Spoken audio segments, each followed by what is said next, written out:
Hi, in this video, let me show you how to reset your HP Deskjet 4252e printer.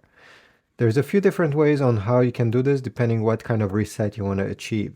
If you're experiencing issues with your printer and you want to reset only the Wi-Fi, in that case, if you take a look over here on the panel, all you have to do is to keep press with two fingers, one finger on the X button and the other finger on the Wi-Fi button. Keep press both of these buttons until the power button blinks once. Usually you need to keep press around 3 to 4 seconds until you see the power button blinking. Afterwards, you can lift your fingers and the Wi-Fi will be resetted. And you're going to see the blue light above the Wi-Fi button blinking, which means that it's in pairing mode. So you'll have to connect it again with your Wi-Fi network.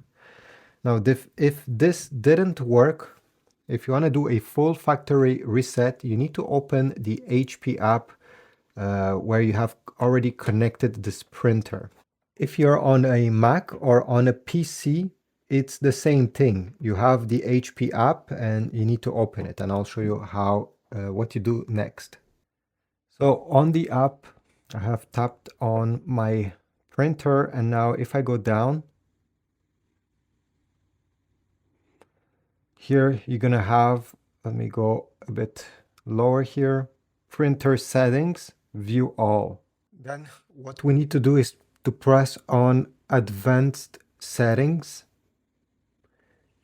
show details, visit website.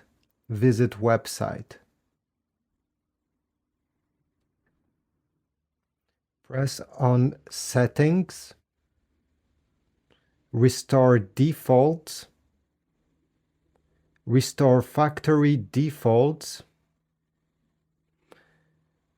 Then we have to type the PIN code right over here. Let me just tap. And the PIN code of the app, you need to open this door where the cartridges are located. That's where you're going to find the PIN code. This is mine, so don't type this number. Go on your printer and find out which one is yours. So I'll go ahead and copy this. In my case, it's 1376021, and I'll press the submit button. And here I will select restore factory defaults and yes. At this point, you just have to wait. Here we go. You see, after a few seconds, it gave me the green check mark saying that the factory defaults has been resetted, and now I can close this. And on my printer itself, the screen went blank. There's nothing on it. I'll wait a few seconds. It's resetting the system. And after around 30 seconds, you're going to see the Wi-Fi button blinking blue, which means that the printer is currently in pairing mode, ready to be set up once again. Thanks for watching. Please leave a like, subscribe, and I will see you in the next video.